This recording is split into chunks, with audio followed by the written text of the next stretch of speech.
FM. How are you?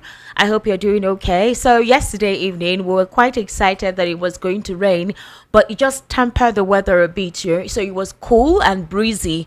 But this afternoon, the kind of sun that came out, I don't know, it was a vengeance. It's roasting, the kind of sun that used to pinch somebody's skin as if you have this tiny sunfly on your. I don't understand people that you are hawking. You but trying. No, the Lord is your strength. I am telling you. You know that because of the heat wave, there is a recent spate of meningitis, specifically along the northern region. About a couple of persons have died from meningitis. I recall when I was in secondary school, because I schooled in the north there, and they usually send these government representatives. They're nurses. They come to our school. They will have to stay in school for like 4 days to ensure that they immunize all of us. They usually give us immunization against this heat problem of meningitis. And you know how boarding school was. It was choked, so we all slept together on the bunk bed. So to avoid how that thing, how it works, how it goes, they have to give us that immunization, or that vaccination rather. So I hope that you're hydrating. It's important that you hydrate this very moment. Take cool water. Just always hydrate yourself, especially if you are somebody that you walk on the road. Your work is to hawk or whatever it is that you do, but you're always on the go. I would implore you to hydrate yourself. And to our fasting brothers and sisters, the Lord is your strength this period. I know a lot of us do a lot of manual labor and work, so the Lord is your strength at this period as we go through this ordeal of discovering ourselves. So on the evening rush, you know how we do it, right? Interesting moments right here. My name is Esther Wachuku. Today is Thursday. You know the usual on Thursdays, right? I'm sure you're already anticipating. So let us start off with this very interesting conversation now. El-rufai has exposed some dirty secrets going on in the polity, because ever since he defected to the Social Democratic Party, there's been a lot of permutations about him. Permutations that he is going to work with Peter Obi, permutations that his people are trying to create crisis in the SDP due to certain issues. There are a lot of permutations concerning that. So El-rufai said that he knows people who paid for ministerial appointments under President Tinubu's administration. That he knows persons who they pay for ministerial appointment. Who are you paying to? The president has money, so who did they pay to for their names to be slotted in to be considered for ministerial nomination or appointments? That's something we'll be looking into in the course of a program this week. Also, former President Muhammadu Buhari has come out to insist and reaffirm that he is still part of the All Progressives Congress. So you recall that El-rufai very recently said that he actually sought the permission of former President Muhammadu Buhari to defect to the SDP. He said former President Muhammadu Buhari is his political, godfather, and he sought his advice, he sought his counsel, and all of that before he defected. So let's just say that it's not surprising as to what exactly is going on. He said there are quite a couple of persons who supported his move, and that he doesn't regret that move. So right now, there's a lot of back and forth concerning El-rufai's defection now. The former president, has to indicate that, I'm still a member of the APC regardless of what El-rufai is saying. El-rufai is speaking on his political godfather, saying Buhari remains his primary political mentor. We'll be looking into that in the course of the conversation this evening. Now, there was drama as NNPP faction backing El-rufai discloses that APC's evil hands are behind the party's crisis. Now, wow, APC is in trouble. APC is in trouble. APC is in trouble. The reason is that every issue right now is against what's his name, El-rufai, or against APC. Any problem that happens, they'll say it's APC. Any wahala that break up, they'll say it's APC. So the matter tire everybody. Nobody knows what to do concerning that. But we'll see how it goes in the course of the conversation this week. Meanwhile, El-rufai has affirmed or rather confirmed the arrest of his top ally, Jafaru Sani, in Kaduna, and he disclosed details. He said that he was arrested, and in fact, he didn't even say arrested. He said he was abducted by police officers acting on the directive of the governor of Kaduna State, that is Uba Sani. He added that Jafaru has been remanded in prison by a magistrate without any police first information report or charges. So could this possibly mean that El-Rufai is beginning to go through these challenges? Those who were close to him will be weeded off, possibly because he has now defected. You know, they say that if you are part of the APC, you have some automatic immunity. So now that El-Rufai has decided to defect, all the barricades have dropped. To any form of immunity is not on him right now. The next thing is all his cases are already being opened. The governor is already investigating him, and his case is in court. So there's a lot actually going on in that regard. Now, Fubara has come out to express himself, and one of the lawmakers or an ex-lawmaker is slamming the assembly. So Fubara had to beg the lawmakers, that is Amawale-led faction, that please, we need to work together. All right, put your differences aside. He's upholding the Supreme Court's decision, the Supreme Court's verdict that he must represent the 2025 budget. As you know, the funds for Rivers State for 2025 has been paused. The CBN has been mandated, and the official banks that monies go through for the people of Rivers have been asked not to dispense any cash or any fund to the Rivers State government until the 2025 budget has been represented to a properly constituted House of Assembly. So right now, you know that 2 days ago, the president met with Niger Delta elders and Pandef, and the president told them, you know, that he foresaw all of this coming, the judgment from the Supreme Court, and that was why he tried to intercede by giving an 8-point resolution. That he met with Fubara privately, he has also spoken publicly, and he's asking the elders to please go and speak with the governor of the state, that he must obey the law, abide by the constitution, so that there will be no breakdown of law and order. The president in the same breath disclosed to us that Nigeria's democracy is still struggling, but that we're getting to the El Dorado. It will take time. It's not something that can work in a very short while, which actually contradicts with a lot of current events happening. That doesn't seem like, we know, the constitution is being followed in certain instances, specifically with certain persons not obeying court orders. It's supposed to seem to be a consistent norm, all right, within this administration. Now we'll be looking into Fubara's plea, whereby another ex-lawmaker is saying that they are the beck and call of Nyesom Wike, and they consider Nyesom Wike being hypocritical, that he's the one causing the uprising and the political turmoil in Rivers State. They're begging the president to please tell Wike to hands off the activities in Rivers. He should focus on his appointment, which is the FCT minister. All right. So in that regard, like I said, there is quite a lot to consider in the course of the program. First of all, let me introduce my guests in the studio this evening. First off, Barrister Darlington Agumwa. Barrister Darlington, good evening. How are you? I'm okay. Welcome to the evening rush. I hope that the weather is not suffocating you. I don't think so. You don't think so? You're enjoying Nepal. You're enjoying lights. All right, Mr. Lawa Kundayo, good evening and thank you for joining us today. How are you? You're welcome. I sincerely do thank you for joining us this evening. I'm going to start off with this. For example, Barrister Darlington, for El-Rufai stating that he knows that some ministers paid for their appointments. Now, according to him, he's saying that the reason why he defected from the APC is because the APC has deviated from its founding principles. And he stated that his own ministerial ordeal was not the reason he left the party, but that the APC had deviated from what it was founded on. And this was an interview that he had with the BBC Hausa. He said it would have been easier for him if the party had sacked him, because that would have saved him from the stress of explaining his exit. He maintained that he did not leave the APC, but rather the party abandoned him and its original ideals. So when he was questioned about whether he anticipated that people might believe he left the APC due to not being appointed as a minister, El-Rufai responded, "Did I seek to be a minister?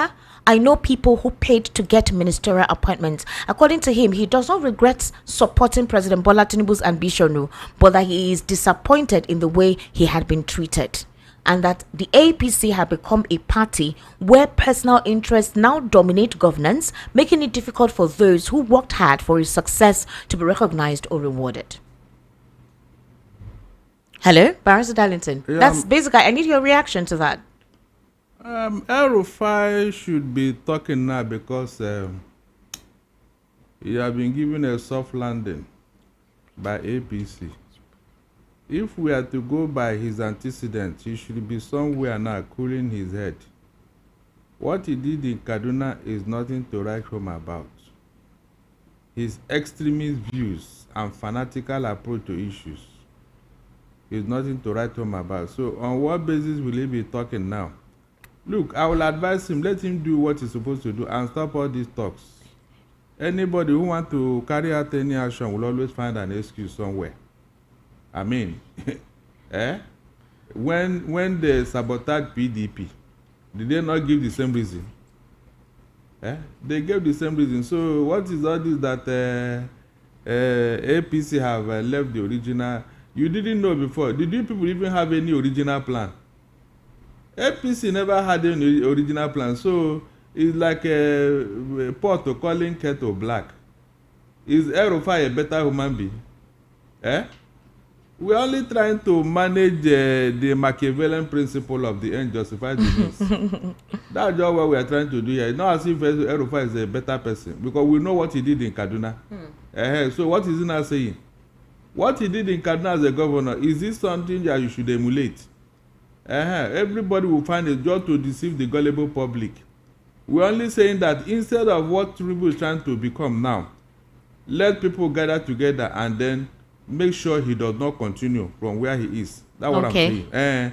Let them gather together and stop him, because the way Tinubu is going is not. I didn't see any democracy in it. I didn't.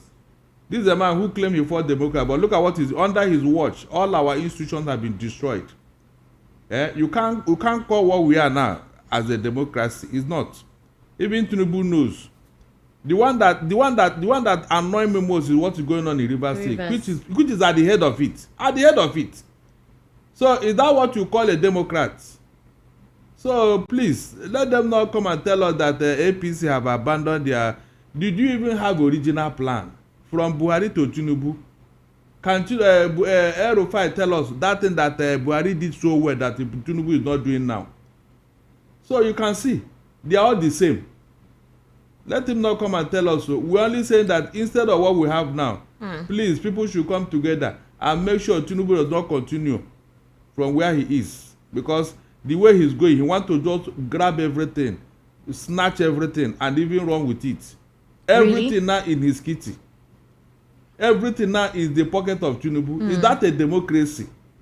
These are the questions Nigerians should be asking. Or are we going to wait until Tinubu wake up one morning and say, whenever you wake up every morning, you must go and pay tax for breeding for that day. And you send all his boys to go and be collecting this money. When they see you on the road, say, have you paid the tax for breeding today? Is that what you want? Please. All right, you made a very important statement now. A lot of persons, because of El-rufai's antecedents, they really do not care whether he defects or not. Right now, the SDP, they're actually complaining. They're really, really giving it all out. They're complaining that those who are loyal to El-rufai have come into the party to create chaos. And so they're already saying that they don't think they can embrace whatever it is that El-rufai is coming in about. Now, El-rufai disclosed that Buhari is his political godfather, and then today we saw Buhari hurriedly coming to tell us that he remains a party member of the APC and dismissing plots to dump the ruling party just because of what El-rufai came out to say, that he sought the permission of the former president before he defected to the SDP. But there are certain conditions that a lot of Nigerians are concerned about, concerning the fact that opposition seems to be quite weak now, and some political parties are trying to see how they can reawaken themselves and re-strategize, form a coalition. Now, there are current permutations that El-rufai could actually, or Peter Obi could join the SDP. Daniel Bwala recently disclosed that there's a possibility that Peter Obi would join the APC. So because Valentine Ozigbo came and told them that the Labour Party literally is dead, and that based on certain talks that he's privy to, that he feels that Peter Obi may actually defect. He doesn't know what political party he would defect to yet, but he feels that Peter Obi will actually defect. Now, Peter Obi now went met with the governor, the Bauchi state governor, that is Bala Mohammed. Bala Mohammed said that Peter Obi represents the ideal candidate to work with. But the supporters, that's the obedience, they don't want Peter Obi to be second fiddle to any of these men. even if they're trying to look at the strategy for 2027, where the Northerners feel that they have the edge. So if you give a ticket, presidential ticket, to a Northerner and possibly give a vice presidential ticket to Peter Obi. But Peter Obi has not come out to say anything in all of these permutations. So in the situation of El-rufai right now, with the constraints he's going through with some of the APC members, right now they've actually arrested one of his aide or close ally, where he said that the man was indiscriminately abducted. There was no official police report or whatsoever. Do we see a situation where now that he has officially defected, there is a fear that he may begin to experience certain things, and these are means through which they want to handcuff him, or possibly ziplock his mouth? Is it for me? Yes, obviously it's for you, Barrister Darlington. It's a continuation of what you were saying. Okay. About the breakdown of law and order in the country. You see, when things like this happen and you begin to hear people talking from both sides of it, but go and check what is the end game. They just want to, El-rufai just want the public to believe that he's a born-again APC member. But you know very well that he is not. As a Fulani man, he is not. The character is in their DNA. He is not. So what is all this thing that he's coming to say the arrested is whatever? If the man has committed infraction, let them arrest him. And by the way, why have they not arrested El-rufai? Is he immune? He's not immune from arrest now, because what he did in office is still there. He's still there, waiting and looking at him. Or is it that he has godfathers and so he cannot be arrested? If anybody have done or said most of the things El-rufai said against Tinubu in his regime, I'm sure that person would have been arrested by now. So what is all this? When you create monsters in the name of untouchables, they will turn around to hunt you tomorrow. There are enough reasons to arrest El-rufai. He should come and explain who told him to take our taxpayers' money to go and pay some terrorists in the Sahel.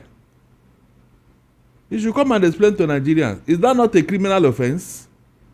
Or is it because they just kept quiet because, I don't know, I don't even know the reason for that. You mean if El-rufai were to be an American citizen, he will come and tell American people that I went to go and pay some people to stop killing Americans. And he will come back to that office after saying it that day. So we have allowed so many people to be playing on our intelligence. What El-rufai did in office is nothing to write home about. His character is not good, and I'm sure if he succeeds in what he's going to do, he may even become worse. He may become worse. The facts are there. But we are saying, please, if Tinubu have refused to serve and do the right thing, then people should gather together, because APC gathered together to remove PDP from office. What is wrong there? When they came together as APC, the good, the bad, and the ugly were among them. The good, the bad, and the ugly were among APC people that remove PDP from office.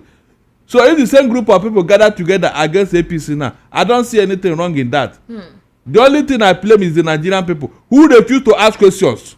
A lot of them are asking questions, but they are not asking enough. Some people feel that those who are mute are either mentally padlocked or psychologically chainsawed, because whether you go forward or you go behind or you try to go by the side, nothing comes off from it. So they just decide to be there. Do you think that the political bureaucracy and the mannerism with which a lot of things are taking place has actually kept a couple of Nigerians, emotionally docile? We remember very well how APC came into office. Okay. It was violent protests.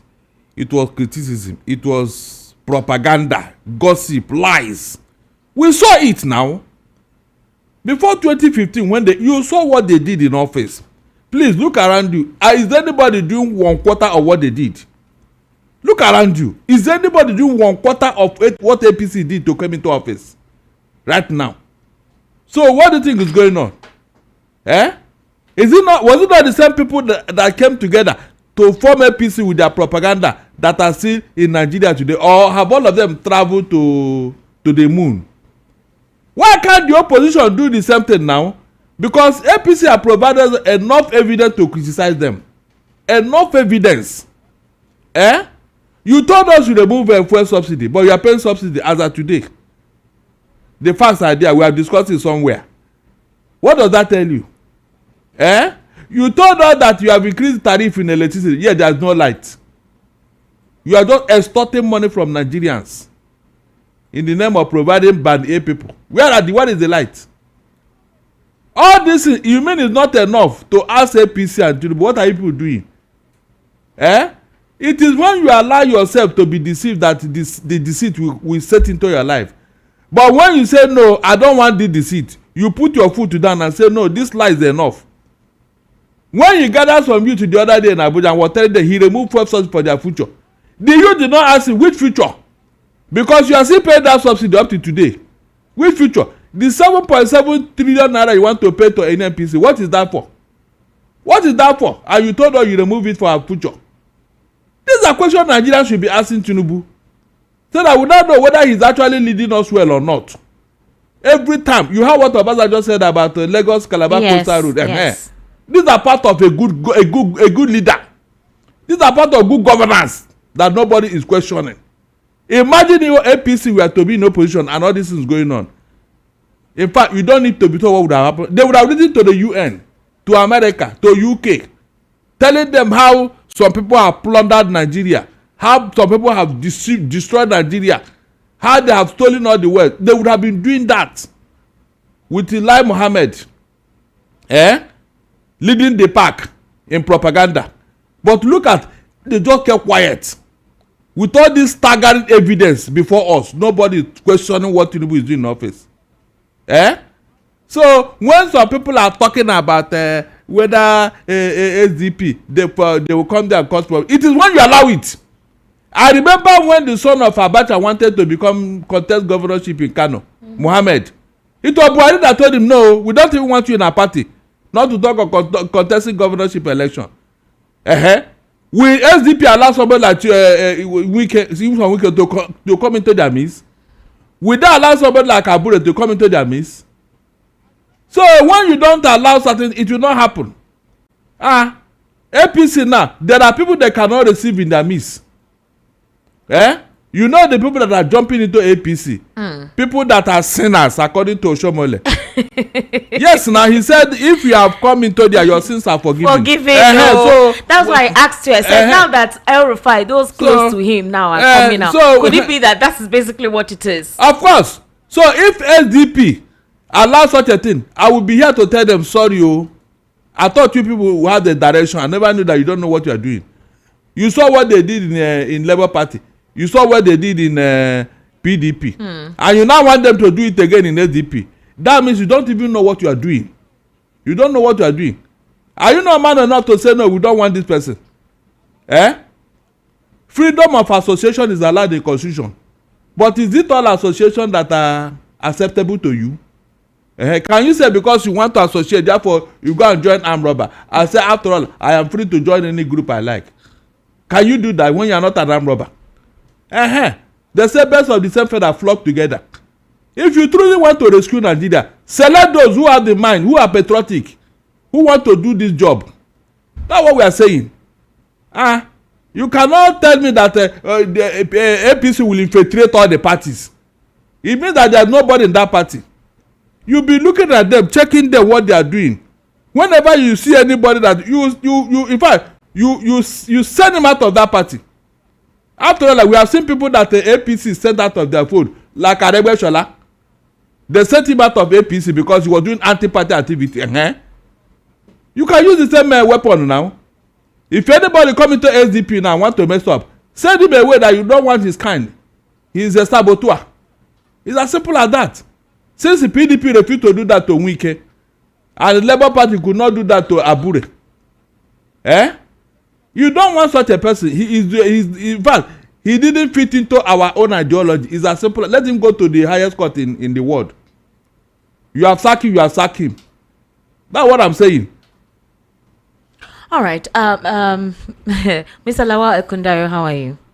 Please come closer to the microphone so we can We can hear you very well. We are currently streaming live on YouTube, so I would implore you to go on our YouTube channel at VOP903 FM. We're seeing your complaints, all right? And trust me, like I told you, they are working on the signal.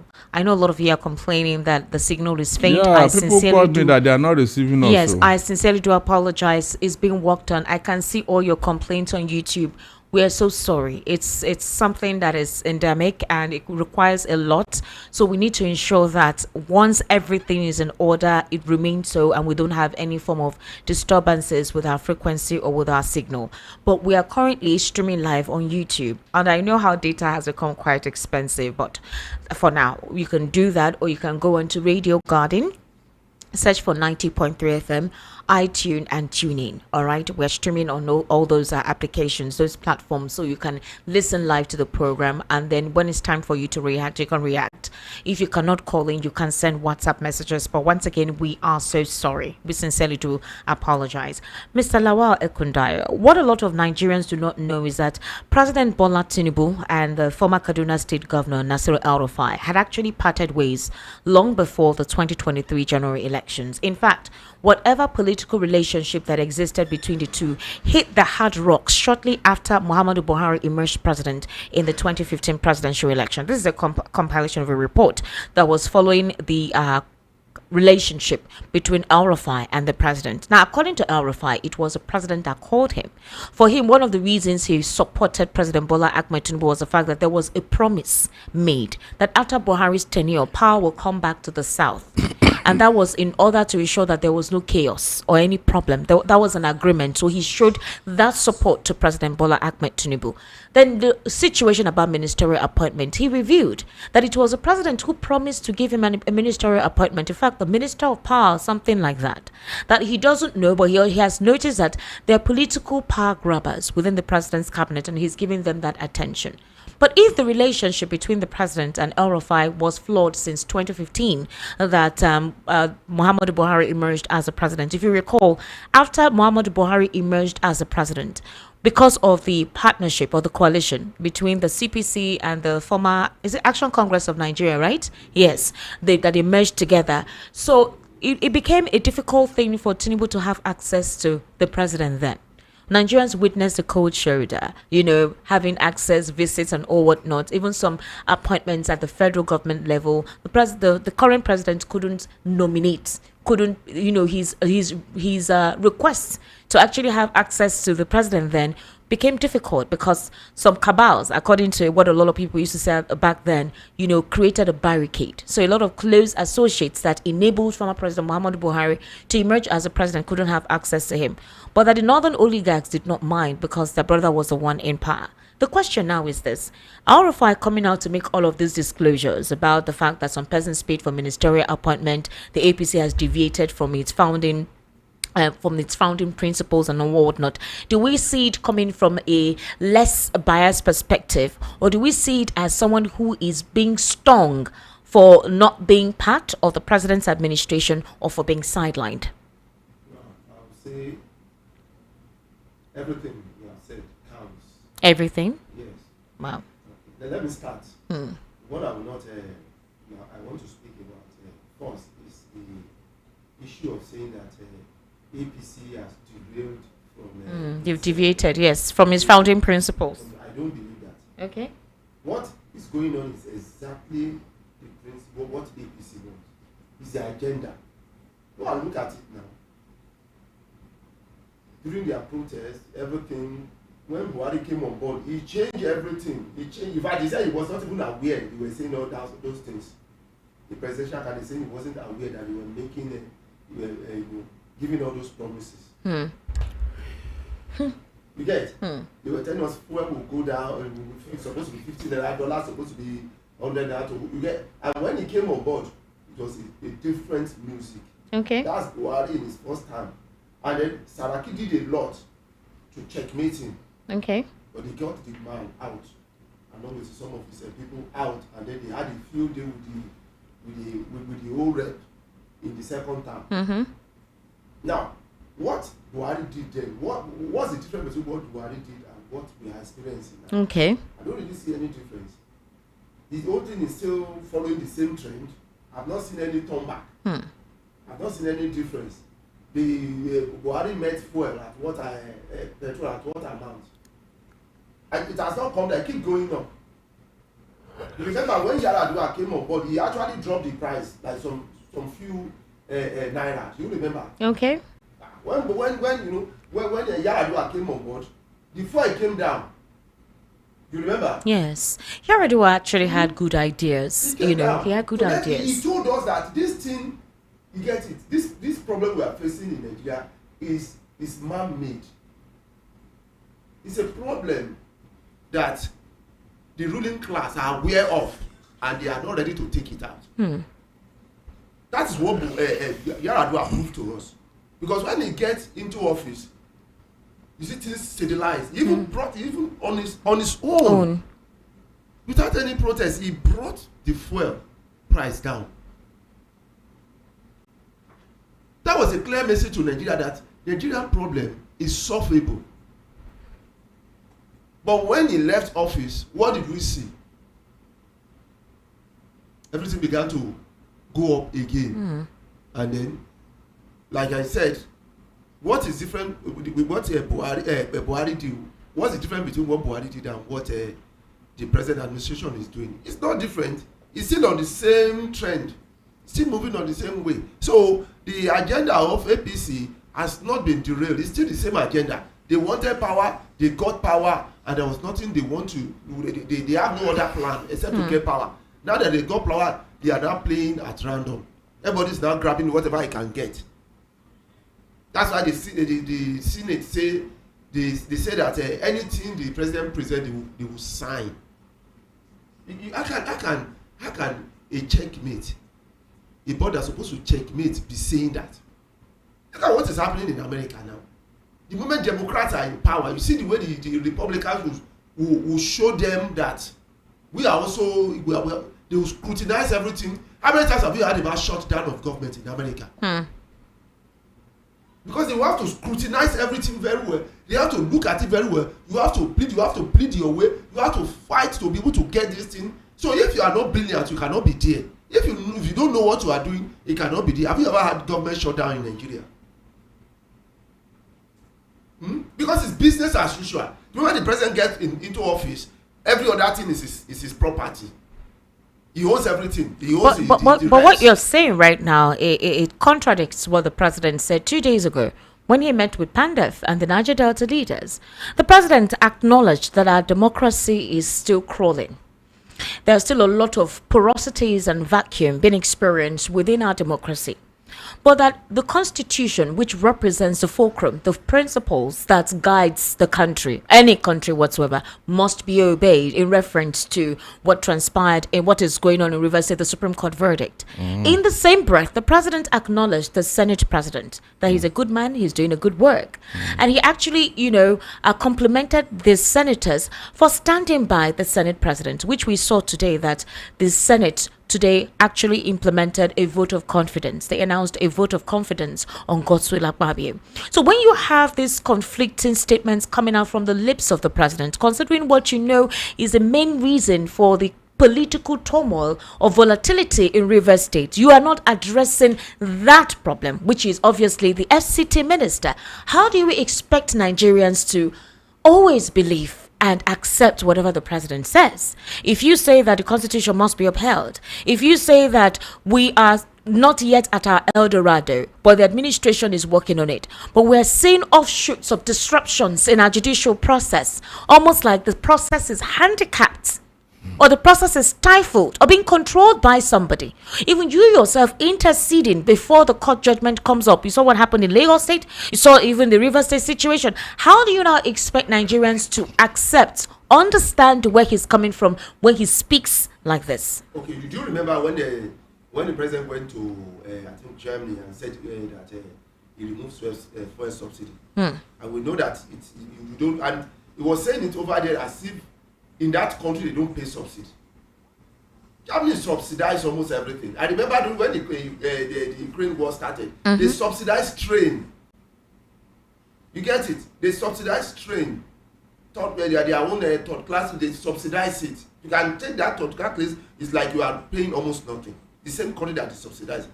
As if you are. That, do you remember the protest, the Ojota protest? Do you remember so many things that were told that fuel supposed to be 15 naira?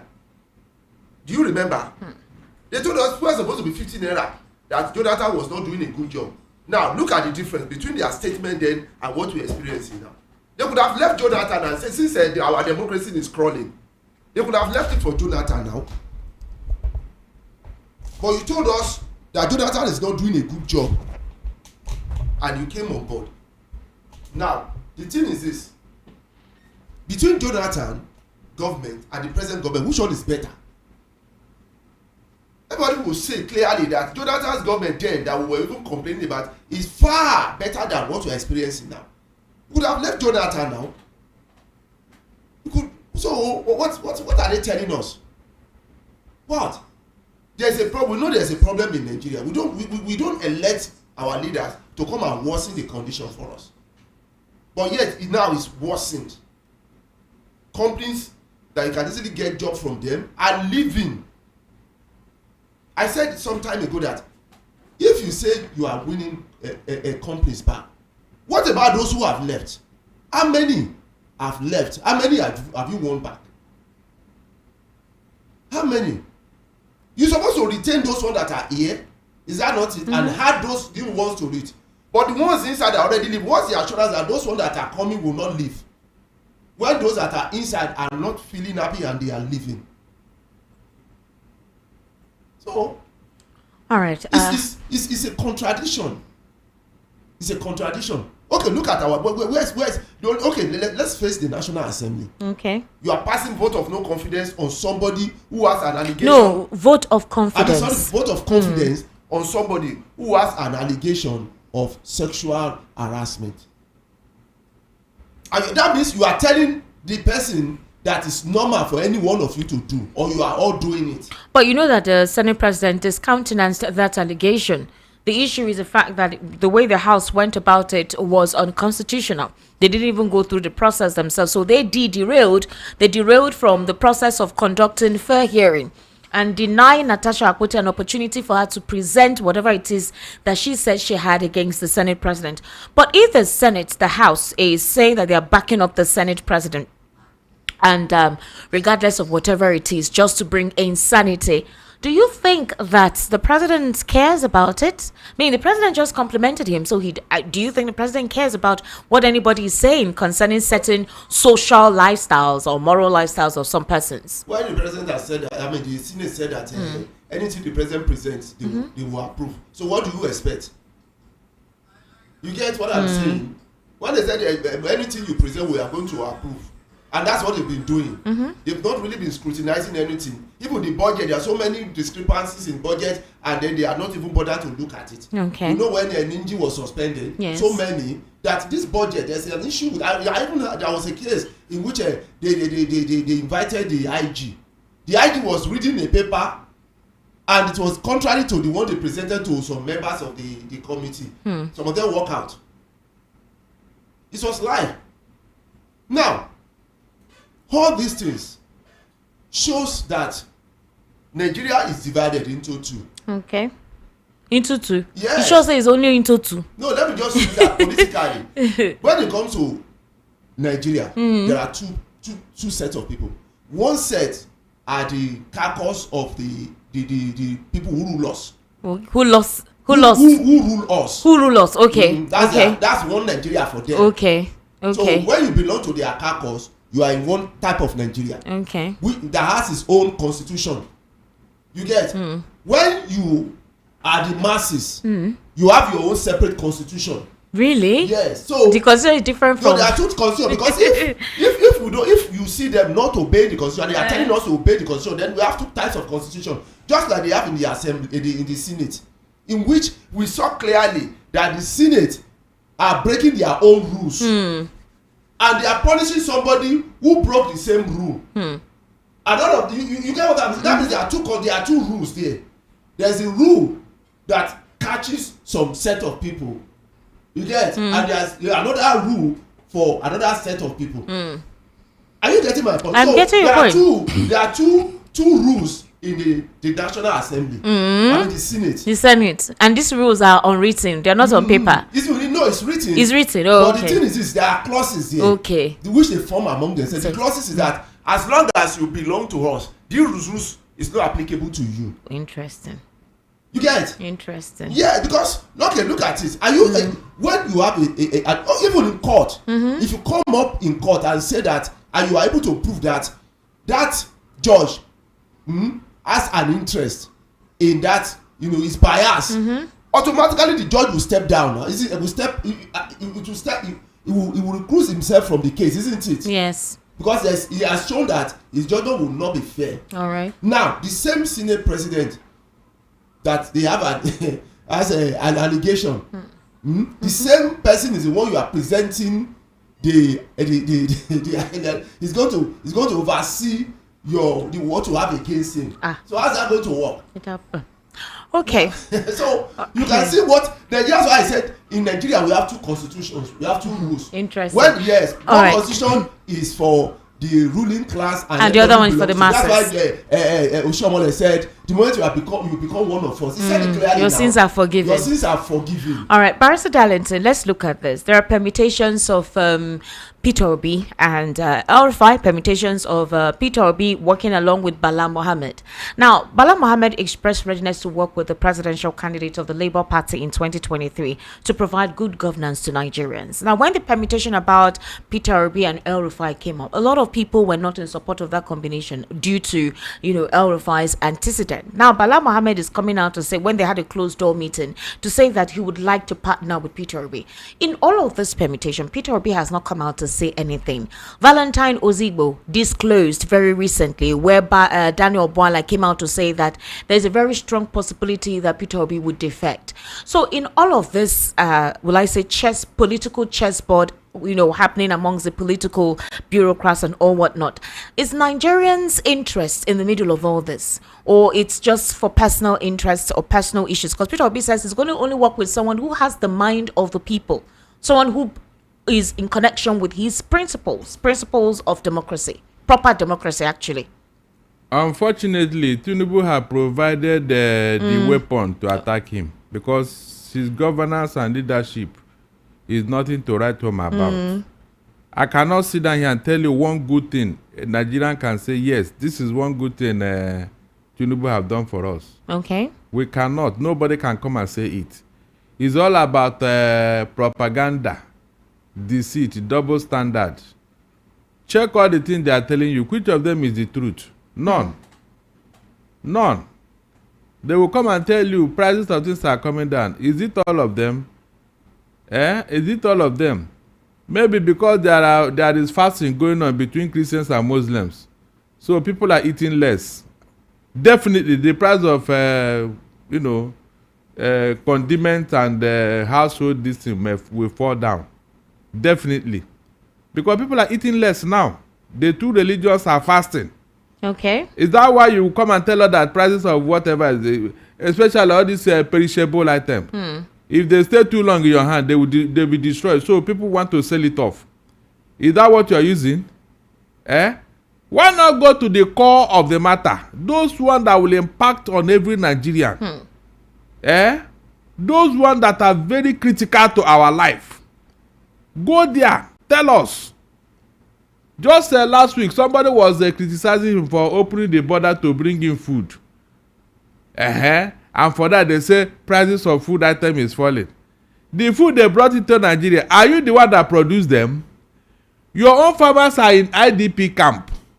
And you are making other farmers in other countries rich by bringing their products into Nigeria. Is that what you are celebrating? Our farmers, are they not in IDP camp? So who is producing the food that have made food items to come down? Who? They all imported food. And that's what they are going to do. Count down to 2026. This thing will crash more. They will flood the whole place with rice. All those, food items. They will flood the whole place with them. And you start saying, yes, Tinubu's policy are yielding fruit. Yeah, you can see, we told you to be patient. That our policies are going to produce good results. But when you look around, you ask yourself, where are the farmers doing this, producing this food? All of them are in IDP camp. So these are imported food. Is that what you want me to celebrate? I can't do that. When you look at the political environment on this zone, have we made any achievement? The answer is no. Our election in Nigeria is all about brigandage, violence, rigging. Is that what you call democracy? So people should tell that is one particular thing. 2 years down the line that you can say, yes, this is what I have given to Nigeria that they can hold on to. Nothing. In the next 2 months or 3 months now, he'll be 2 years in office. May 29. Let them come and tell us that thing that Nigeria can look outside and say, yes, so we have seen this thing. Is in fact, is a laudable achievement. All the things he told us he have done, none of them can be verified. The local government autonomy is still in court. The matter is still in court. The money have not been paid, though. It has not been paid. The student loan, how many students collected the loan? As I'm talking to you now, JAMB have registered 2 million students that will take the exam. 2 million. How many of them will get that loan if they get it, if they pass JAMB? How many of them will get that loan? Everything all of upside down, hogwash. You cannot look outside and say, yeah, this thing has been perfected and is running a life of its own. But and I'm sure by the time they look into that student loan, corruption have taken half of the money. But Barrister, a lot of persons will oppose you, especially a lot of persons who believe and trust the president's leadership technique and his political sagacity. For example, today, some people think when we talk on this platform, it's like they're not listening. And just like we talked the other day when I was talking about the fact that they were quick in accelerating the banning, asking the National Communication Commission to ensure that porn websites are no longer accessible. And we talked about some reforms that have not been passed. We talked about some of the reforms, the tax reform bill, which has not been passed, some bills for security, proper vehicular movement, and a couple of stuff. And then we saw the House immediately do something. Today, the House of Reps decided to adopt the tax reform bill as a working document. Some persons will say, okay, the administration or rather the National Assembly is beginning to take its responsibilities serious or prioritize looking into issues that affects the people. They have also invited the security heads of most of our security agencies to come to the National Assembly that the killings have gotten too much. So wouldn't you say that they're already waking up to their responsibilities? They are not doing all this. You read that it's all about selfish interests. Really? There are things that will benefit Tinubu and his cronies, nothing else. Take for example this taxing that we are talking about. Up to today, we have not seen tax. Okay. That was why people oppose it. We don't know that body because it was stated there that a third party will be in charge of this tax.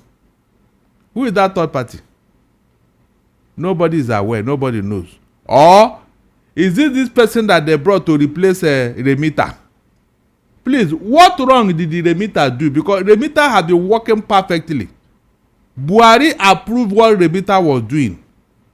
They have never defaulted.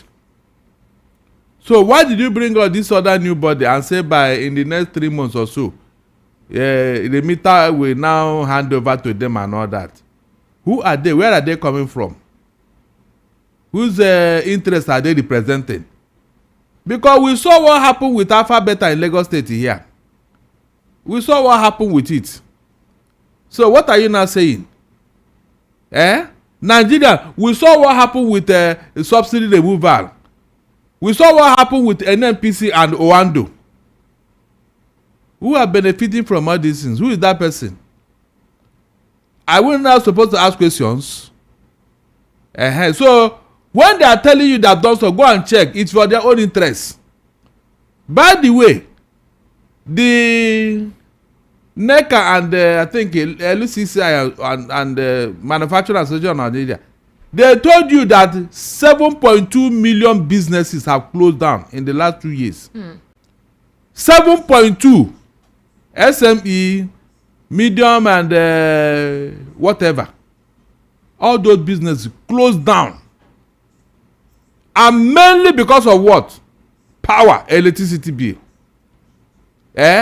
How many business can afford to pay the electricity bill that Tinubu introduced? How many businesses? Please, are we importing light? Are we importing it? No, somebody should tell me. We have been giving some neighboring African nations light. Yet here we cannot enjoy our own light. So what does that tell you? How long will this taxing continue? When is it going to stop? Because when you say people will not agree with me, did I want them to agree with me before? Let them come here and meet me so that we can debate this thing. We can begin to tick the boxes. Because it is always good when people are opposing, they will have their facts. You don't come and oppose for opposing sake. If they were to tell Nigerians that after what Tinubu said in May 29, 2023, that fuel subsidy is gone. If they were to tell you today that we'll be talking of the same fuel subsidy, will you believe it? But it was on the platform that day. I listened to his inaugural speech on that day. Good that you are the one anchoring that day. And I told you my mind, please, has anything changed from what I told you that day? Since they know better than me, have anything changed about this fuel thing? You can see it now. We are still paying subsidy. So, but why did they remove it? They've refused to acknowledge that they're paying subsidy. They refuse. They have not disclosed it. They say they're not paying subsidy. In fact, Wale Edo has come out to reiterate that they're not paying fuel subsidy. Leave that thing. What he's saying is like a woman who is 6 months pregnant and she denied that I'm not pregnant. Yes, now. She doesn't want people to know, but the thing is, there's no way you can suppress it. Every morning, the thing will continue to grow and grow and grow and grow, and you are still denying. Anybody that sees will just laugh at you and move on. Where is this 7.7 trillion naira going to? Who is to collect it? NNPC has given ultimatum. He said 210 days time they should pay this money. So between this time and that, we are looking at October. If you calculate it, because we are in the 3rd month. If you add 3rd and 7th, is it not October 10? Good. So this thing will now mature in October. Please, between now and October, what will now happen? You mean they will not incur more subsidy payment or what? No, they will not incur another money. If we pay this one now, no other money will be incurred. No.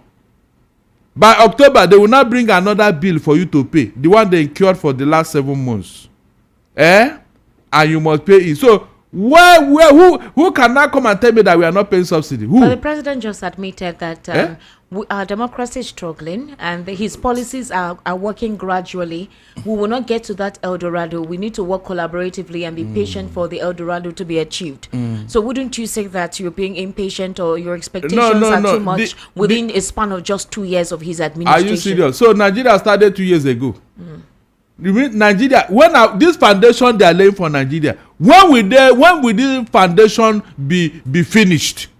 Everybody, we are laying foundation for a new Nigeria. Buhari told us that for 8 years. Please, Buhari told us the same thing for 8 years. At the end of the day, no single thing that we can hold on to today and say this is what Buhari did for us so that we can. I mean, how long will they deceive you? And Tinubu said he was coming to continue where Buhari stopped. So on what basis would I not believe him? It's the same deceitful statement. Don't worry, this suffering will soon be. Is that not what Buhari was telling us? Buhari did not say this thing more than 20 times before he left office. At the end of the day, what happened?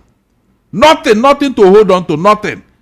And you are coming, we thought that things will get better. You'll be creative in managing our resources, yet it became worse. You remove subsidy and you are still borrowing money. You remove subsidy, we are not seeing the impact anywhere. You remove subsidy, things are getting worse. So why did you not remove it? Because under PDP, they were paying this subsidy. And we had life. We had middle class in this country. Companies were working. There was job. It wasn't this bad. Unemployment was not this bad. But immediately you came, the thing jumped to 68 million litre per day. And no Nigerian asked, they were paying 30 million litre per day. How did it not jump to 68? Nobody asked that question. So you are now we are subsidizing corruption. All It's right, as simple as that. We are Barrister, subsidizing corruption. we need to take reactions as soon as possible. Let's head on to Rivers State and let's listen to what Nyesom Wike is saying. Nyesom Wike is almost fighting two people. There's a group in the PDP and Wike is daring them. They're saying that there is nothing he can do because he dared the South-South Zonal Caretaker Committee. I think that was about 6 days ago. He responded to them via a particular press, a media chat. As well, in a media chat too, he said there is nothing wrong if Fubara is impeached because he doesn't understand those who are advising him. Let's just listen briefly to this. We'll get your reaction. And then we need to open the phone lines as early as possible. What I said, because I know where you are. Can you hear? The Minister of Petroleum brought him with the iron. Hey, This governor, put it on speaker then. he was kneeling down.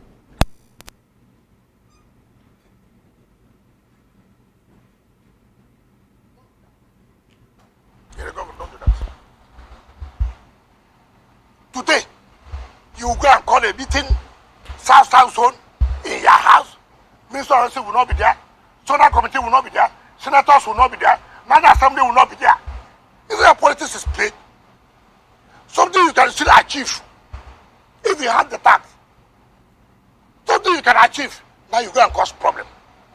Now, look at how they are. The Congress have been here. That's why I say, when you cause problem for yourself, you go and blame other people. Look at stupid. I say stupid. Yes, they are. What would they do? You're on national TV. Wow, what is that? Excellency, you're on national TV. When you don't have credibility. You're on national Hold on. television, Excellency. I am the one who invited you here. Yes. So I'm not unaware of that. I invited you, so I know. Just the choice of language, No, Excellency. I didn't call your name as the NWC. I never called your name. You must understand that when they come to arise, you say so. We do. You don't. You don't. We do respect. Now let me tell you. You wrote a letter to INEC. To INEC. On the 20th. You submitted the letter. On Monday, 20th was Friday. 23rd was the day of the Congress. You wrote a letter to INEC, purported letter. And then you submitted the letter on Monday. After the Congress had taken the place. You are not telling INEC, we have postponed Congress that have taken the place. That's why I say that of security. Congress on Saturday. You wrote a letter to INEC on 20th. Submitted the letter on Monday. Okay, tell me who's is that not? Tell me. I need to quickly. Now, secondly, you now go. God gave a head. Go ahead. You now say you are forming caretaker. You are the one killing party. And I've said this severally. Why are you killing our party? Am I the one who said you should go and do this? Do you require an agent that be a governor or governors do not know how to play the tag, how to be tactful to achieve the result? Which senator in a meeting where governors are sitting? Take for example, where governors are sitting. I said, look, gentlemen, see what we have thought about. They will always give you. They will always. But you don't go and say you're a lord. No. If it was not challenged, that's what people say when I was governor with anybody. If you do things the right way, achieve your result, who will challenge you? But if you don't do it, people will challenge you. And that's what's happening today. Your Excellency, your party has just 2 years to get itself together for another round of general elections. It seems to me as if the center doesn't seem to be holding at all from both the local and the national. Yes, see why it will not hold now. Instead of them to think of how to do position. Every governor, I've never seen it now. Let them challenge me. I will tell them one by one the role you are playing. The role you are playing. Working against the party. I will tell them one by one. I will tell them one by one. But that's what El-rufai was saying. No. I said, challenge that. Listen, I don't know the school you went to. Listen very well. So that has nothing to do with what El-rufai said. I said, I will tell them about the role they are playing, not me. I don't need to play that kind of role, for Christ's sake. Look at what's happening today on the National Assembly. The Court of Appeal gave status quo ante bellum.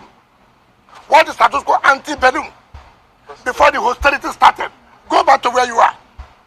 They went, organized themselves, and said, oh, okay, you know that illegality to the highest order.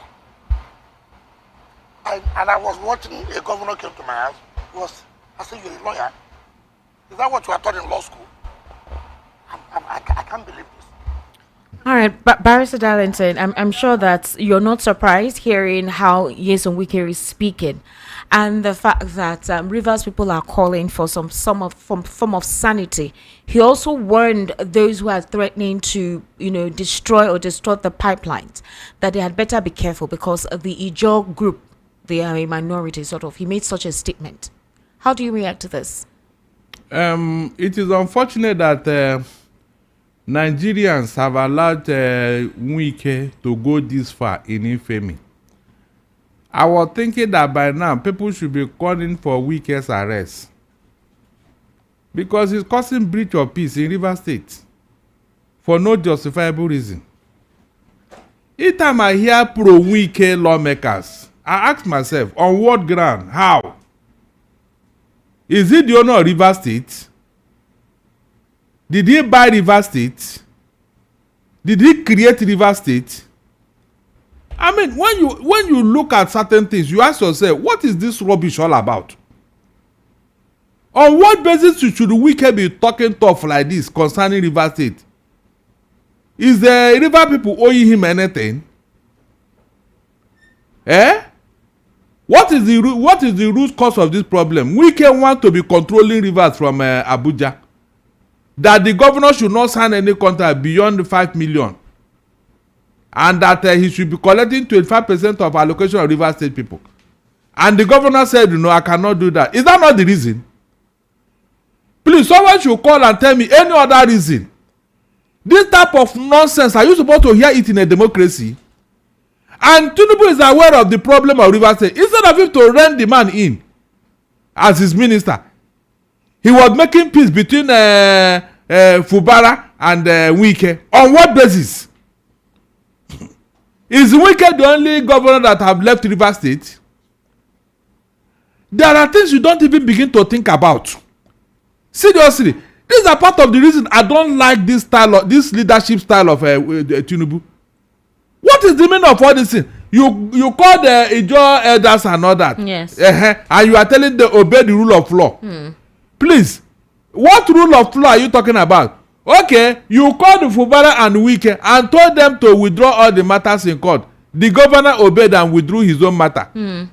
But your own group refused. And they now use it against the governor. Because if they had removed their own case from the court, maybe this judgment wouldn't have come. Whereby the lawmakers are now claiming that they have been reinstated. But when you look at that judgment, there was never a place the court who said reinstate. You only say present the budget before the whole assembly members. There is no place in that judgment where the court said reinstate. Because they have left.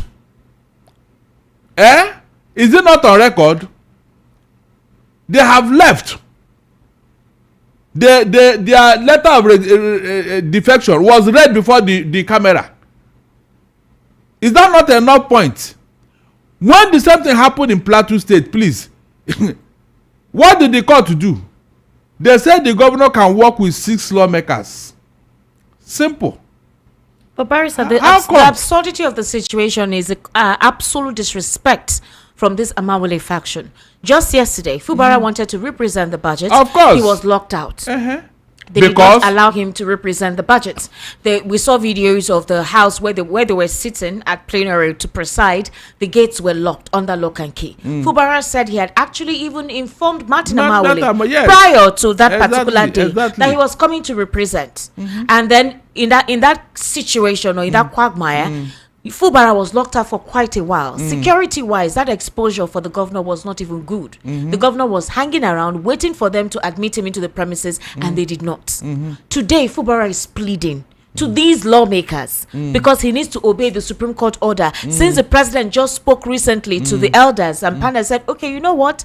Maybe this is what you should do, obey the Supreme Court order. And he wants the funds to be, to be released so that governance can preside. The governor is now telling the lawmakers that please let us work together for the sake of peace. Remember the people that you are here for. It's for the people and not for yourself.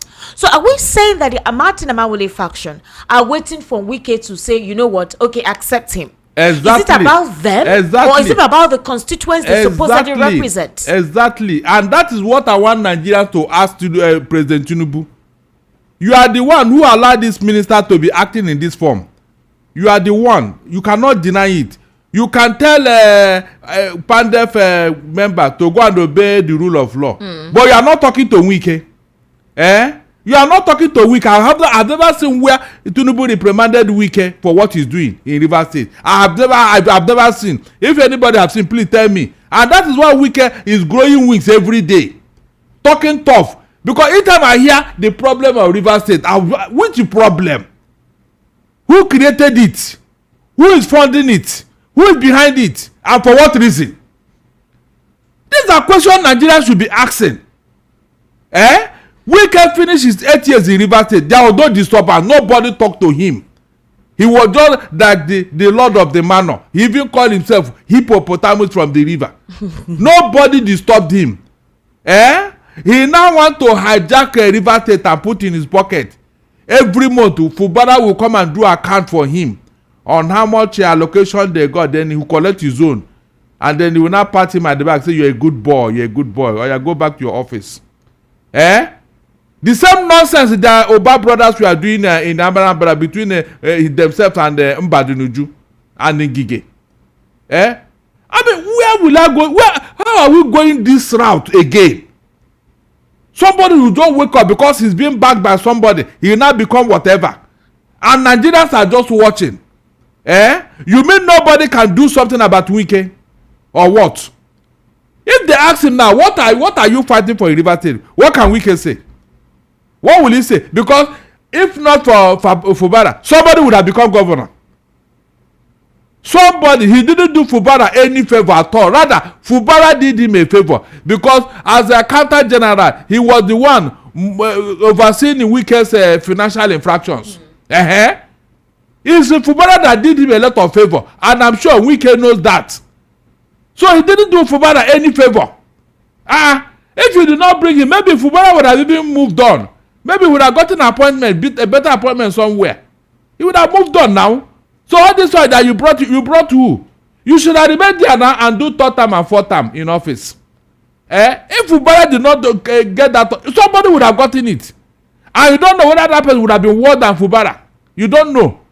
So what is all this now that you brought somebody? Are you his God? Did you create him? Are you his father? Did you give back to him? When Fubara went to school, did you go to school with him? Are you the one that paid his school fees? He's a madman now before he came into governance. So what are you saying? So did you bring him into governance so that two of you will be suffering Rivers State money? And then you look at it. When Fubara came into office, the IGR of Rivers State jumped from 6 billion to 10 billion. Look at the gap. What does that tell you? It means that over the years, this IGR is being padded. It's being padded. And these are the things that Wike is afraid of, that he will be exposed. Sorry. That he will be exposed.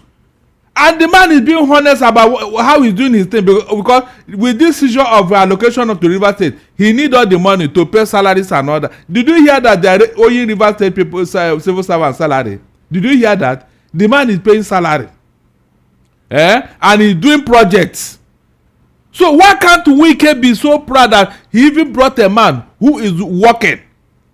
A man who is delivering the dividends of democracy to Rivers people. So that whenever he come there, they will thank him for bringing such a man.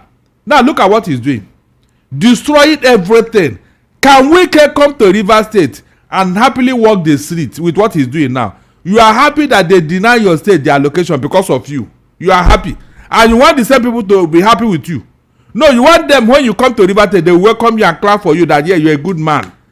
You help them to withhold our allocation. So the permutation that all of this is deliberate ahead of 2027, do you align with that kind of whether it is for 27 or 200 years to come? It is a very useless idea. So the only business you do in Nigeria now is politics. When we finish election, they've not even started. They're thinking of the next election. Is that how democracy is run outside here, for God's sake? I mean, this thing is becoming too much. You can see now, gradually, we are destroying the psychology of the Nigerian youth. They just wait to be hired to go and do whatever job so that they can get crumbs from the master table. Every 4 years, they will recruit them to come and do dirty business. And they told you that they are preparing for your future. Which future? The future that you use them for politics, Abi? The future you use them for dirty job. Is that the future? Mention any of these people that can win election without these talks. Either in Lagos here or anywhere. Mention any of them that can win a free and fair election without the help of these talks. These youths, they told you they are helping their future. Which future? I challenge them to come and do free and fair election in Lagos State, and let me see how it will pan out. Are you sure? I say free and fair election, no, we are talking Oluomo and his boys will not be involved. Let them do it, and let's see what will happen. So is that what you are telling me now, that is that the future you are preparing for them? So if you believe that these youths are the backbone you have during the election, how can you better their future? Because if they are gainfully employed, if they become responsible citizens, whom are you going to use in your next adventure? Who? You must always keep them there to do your bidding. All right. And now when you say you gather them in Abuja to prepare for their future, you do this for which future? If I were there, in fact, if I'm a youth, I would have gone on my own without invitation. All right, Barrister. When they ask me a question, I'll ask them back. Let's get reactions, okay? Because I know a lot of persons would want to react to the topics on the hot topics on the Evening Rush today.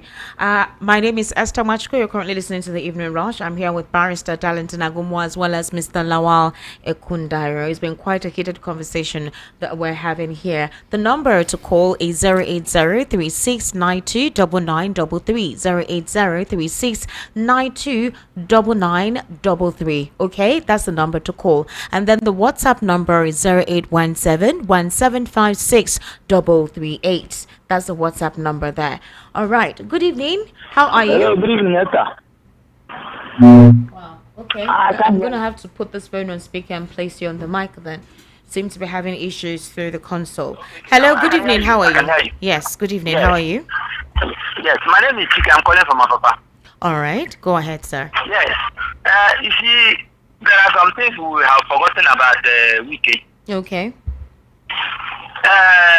Atiku Abubakar lost the election 2023, and they went to INEC office to go and protest.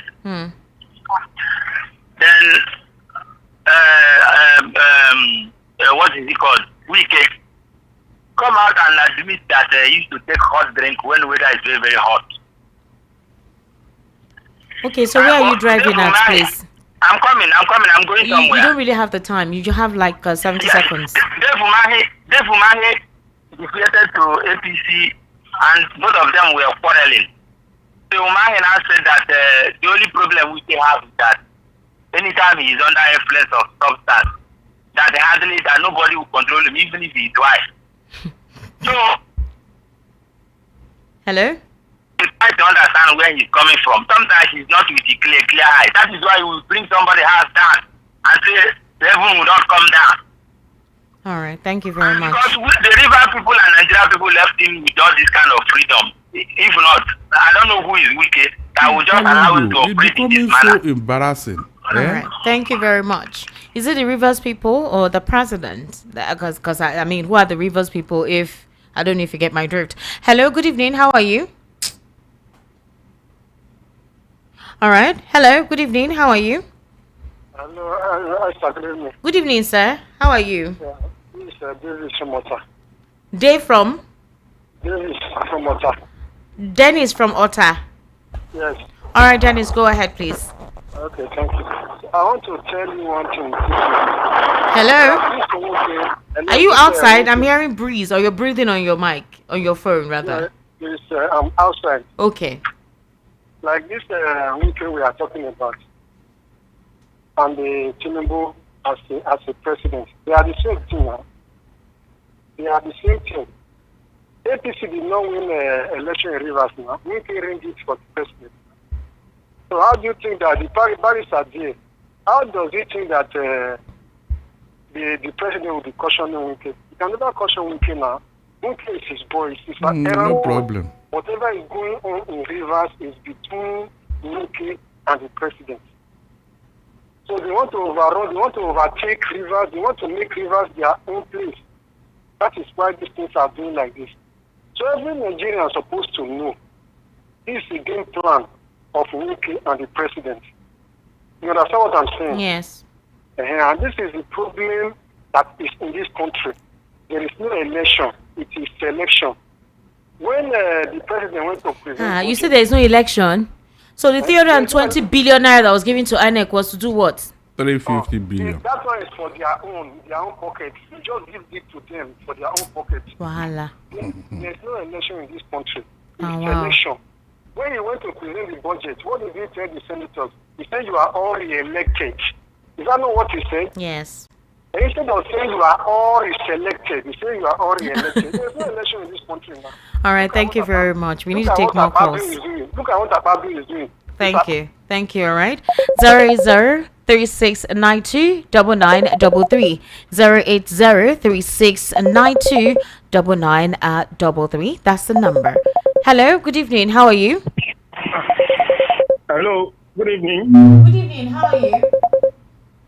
My honorable Dr. Prophet Barrister Darlington, my man of the year. Good evening, sir. Daya, how are you? Fine, sir. And Esther, your signal is very poor. Yeah, everybody's aware. Don't worry. They are working on it. Okay. Now, I used to say, when the purpose of a thing is not known, abuse or misuse is inevitable. You can see that me, Barrister Darlington, and many brilliant Nigerians, even David Udeni, have also that if that catch and carry INEC and judiciary should allow this government to come in, chaos, impunity, and every other thing will happen in this country, and this is what is playing out. Now, if somebody should increase salary of judges by 300% and giving them houses in Abuja, what is he trying to create? That means he's trying to buy all of them over to himself. And this is what has happened so far. Since when this government came in, every other, I mean, the rule, I mean, the what do you call it? The thing has favored APC so far.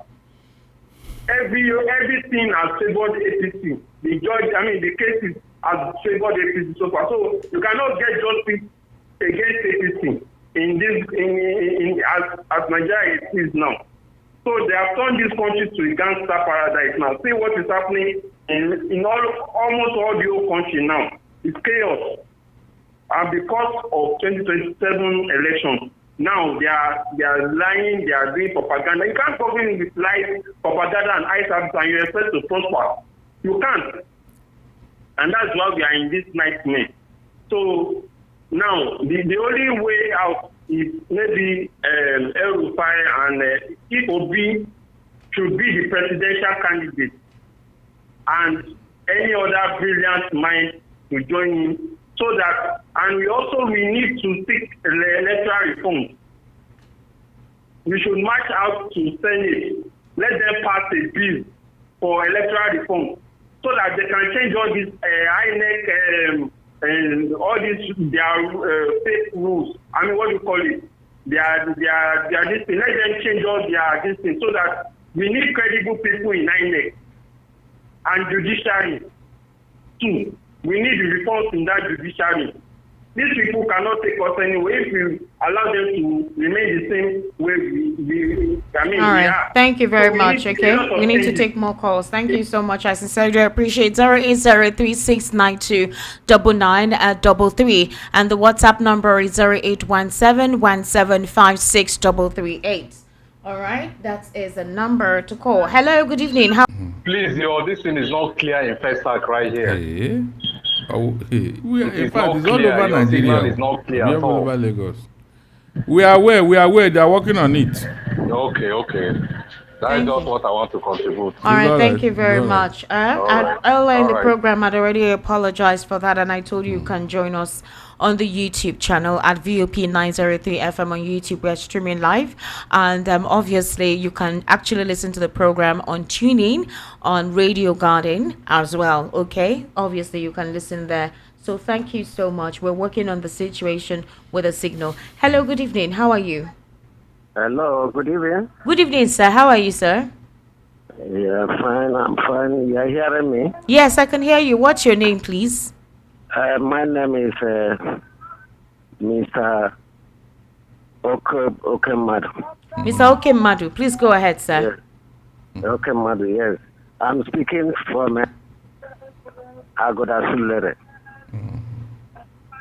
I'm Sulere. Go ahead, sir, please. You said what?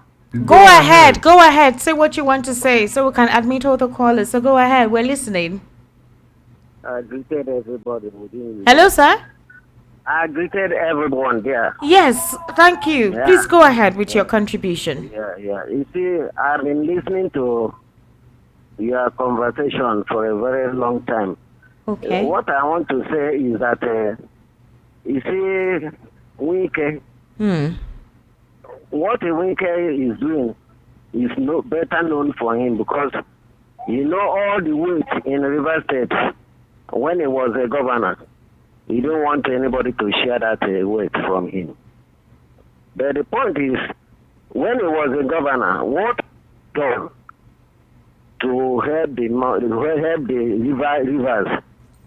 Because I traveled to Ghana, I saw how Ghana was doing, how they are doing their things. You go to restaurants, you go to beer parlor, you see police at the main road, not even entering where these people are getting themselves. Okay. We don't want anybody to share the remaining money from River State within him. So what is there is that what I have to say is nothing lasts forever. All right, thank you very much. Thank you, okay? Thank you so much. Good evening, Joval. Sorry I kept you waiting, but I wanted to pick so your signal will not go off. Good evening, how are you? I'm fine. Good evening, Esther. Good evening, sir. Welcome. Go ahead, please. Good evening to Barrister Darlington. Barrister, greet you. Well done, Joval. How are you doing? I did. I hope your signal is okay. It's not. You know, I wrote a message yesterday and complained about it. Oh, wow. Honestly. Esther. Sir. That news item concerning Wike. Yes. Esther, I am much more angry with the journalists that were there. Okay. That took their time for 2 hours to listen to what I would call gibberish. I'm telling you. I don't want to allege this one. That is what it is. It is rubbish. Yes, gibberish. Our media should realize that the fourth estate of the realm, their job is guaranteed in the Constitution. They are the watchdog of the society. True, you're very when right. A man calls you for a press conference and is insulting you using vulgar language, I think that live coverage should have ended there immediately. Exactly. He said he was one that called them. He said, I called you here, so don't tell me anything. I called you. That's what I'm saying. If you called me here to come and do my job, even if you're going to pay me, Esther, I would not tolerate insults when I'm doing my job as a professional. For instance, if anybody calls this radio station now and the person is beginning to talk out of line, you will end the conversation. In the same way, Wike was on television insulting people using vulgar language that I cannot use now this night, Esther. Whoever is doubting this should go and watch the video. Yes. And they were there covering it. Even somebody told him, Your Excellency, please watch language because you're on live television. The person repeated it 3 times. I think it's one of the staff of TVC. I want to quote somebody. I beg your pardon. Jimmy Disu had invited a person on his show, and the man used the vulgar language. Jimmy ended that interview, and the show ended there immediately. Our media men should learn to respect themselves. They should learn to do that. They should not be walking like boy. Wike has no respect for anybody. And I think I want to suggest that if he calls any media press again, the media should not turn out for this. Good evening, Esther. You are very correct, my brother. You are very correct. The way the man is I think acting, the next thing is to look at the media house, because when they invite you, they usually drop some, So anyway, let's look at it. Even if they pay for the interview, it's not enough. It's not Hello, enough. good evening. Good evening. Good evening, sir. What's your name? The truth. What is your name? The Truth. The truth. Amazing. The Truth. Where are you calling from, please? Injustice Avenue. Injustice. Amazing. Please go ahead, sir. The Truth from Injustice Avenue. Please go ahead. I like that. The truth and injustice. For Nigeria, where is the truth? Can you tell me one truth in any arms of the government? Is it the presidency, or the Senate, or the House of Reps, or the judiciary? Concerning what is happening in Rivers, where is the truth? So injustice. And for your information, when they voted, they didn't vote PDP, they voted for Labour. Labour won. That one is passenger. That's the result of injustice. That's the result of what Kubara, Ike, and people of Rivers say, who turned black to white, who turned those who win. If Labour has been there, there will be no problem. How are you sure? How are you sure if Labour was there, there will be no problem? How do you know? They will confess later. All right. Confess. All right. Truth from Injustice Avenue. Thank you so much. Okay. Time will tell. All the hidden, when lies go for 20 years, one day the truth will come out. Right. Those who are hungry for power and money, they've forgotten that one day everything will come to an end. All right. Thank you very much. Thank you. Thank you so much. Okay. 08036929933. 08036929933. That's the number to call. And the WhatsApp number is 0817175638. Hello. Good evening. How are you? Hello. Oh, that's a drop call. Sorry. I think a normal call interrupted it. Hello. Good evening. How are you? Welcome to the Evening Rush. What's your name? Good evening. Good evening, sir. Good evening. Barrister, good evening. Good evening. I salute you. Well done. Barrister, I want to ask, our brother, our president. Can you turn down the volume of your radio, please? The feedback is disconcerting. Now? Okay. The situation of Nnamdi Kanu now.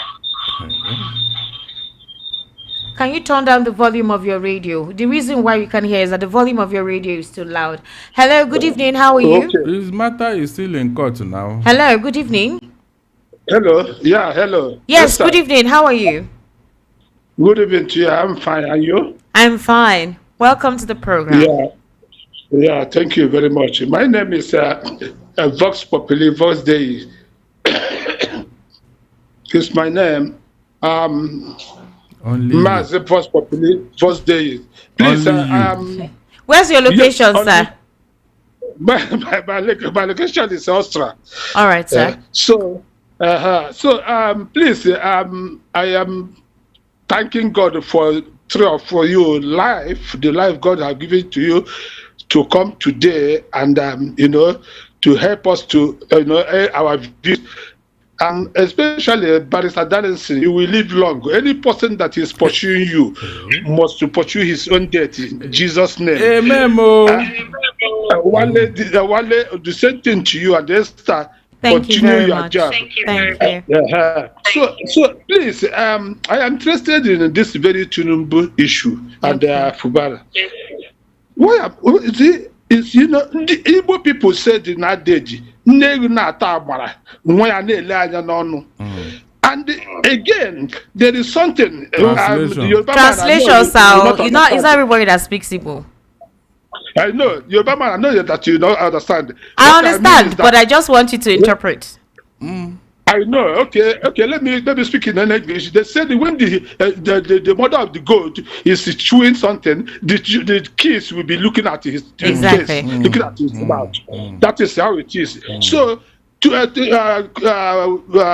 Wike Wike is a boy to his Oga, the man that is ruling. I don't want to call them. So because I heard today there is an interview, Rufai, them we are doing to one man today from River State. The man, that yellow man, the man said that they were telling Rufai and Ruben was telling the man that Wike is godfather to Fubaru. And the man was telling them, only for Godfather we have is God that created every other person.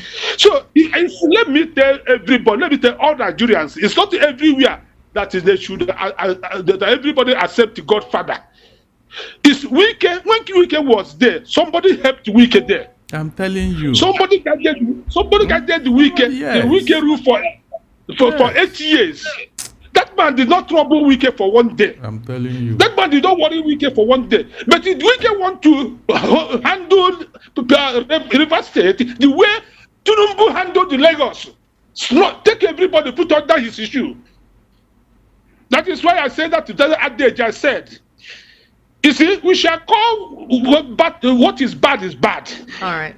Let us say by the time we, the Nigerians, call what is bad, this Nigeria will be okay. Thank you very much. I sincerely appreciate you calling. Hello, good evening. How are you? Yeah, good evening. Good evening. What's your name? This is Mr. Patrick calling from Ojo. All right, sir. Please go ahead. Yeah, what I'm just asking, who is making peace between Wike and the governor of River State? I think Wike has ruled it for 8 years. What is the business in River State or God's state? What is his business? I think those 27 lawmakers, can this radio station reveal those states to Nigeria? Let us hear how they left that party. Okay. All right. Can your station give us that the audio? We will. We will. Very simple. Everybody yes, we will. It was recorded everywhere. Yes, it was recorded everywhere. I'm sure that was even the evidence that was presented by the pro-Fubara team, but the Supreme Court said that it's not viable. Hello, good evening. How are you? That there is no written document to affirm it. Good evening, sir. What's your name? Okay, I'm Okeze by name. All right, Okeze. Where's your location? I'm calling from Eba. All right, Okeze, please go ahead. Okay. Please, what I wanted to talk about is the issue in River State concerning Governor Fubara. Okay. You know, to my own suggestion, I believe that Nigerians should voice out what Mr. Wike is doing in River State, because all of us should not keep calm and watch him, rubbish River State and put those people in abject poverty. Then how can you rule River State for a good 8 years, and when it is a tough on that person, then you want to change the system, calling for saying that Fubara wanted to destroy your structure. Which kind of structure did you build that Fubara wanted? That was where the problem started from. So Nigerians should really, because if we avoid to stay here down, it might happen to another side. All right. Thank you very much. Thank you. I sincerely do appreciate. Please. Hello. Good evening. How are you? Hello. Good evening. Can you hear me? Hello. Good evening. I can hear you. Can you hear me? Wow, you're very low. You sound very low. Can you hear me? Can we call back? All right, maybe you should call back. Your audio is very low. Maybe you're not close to your phone. Okay, I'm going to take this call, then I need to start reading some messages. Hello, good evening. Welcome to the Evening Rush. What's your name? Yeah, just calling from Ajah. All right, Chooks, please go ahead. How's Ajah this evening? Yeah, good evening. Yeah, I want to mention something that part of what Barrister said, like the opinion he has concerning El-rufai. I think we've been clamoring for all our opposition, and here is somebody. I think with all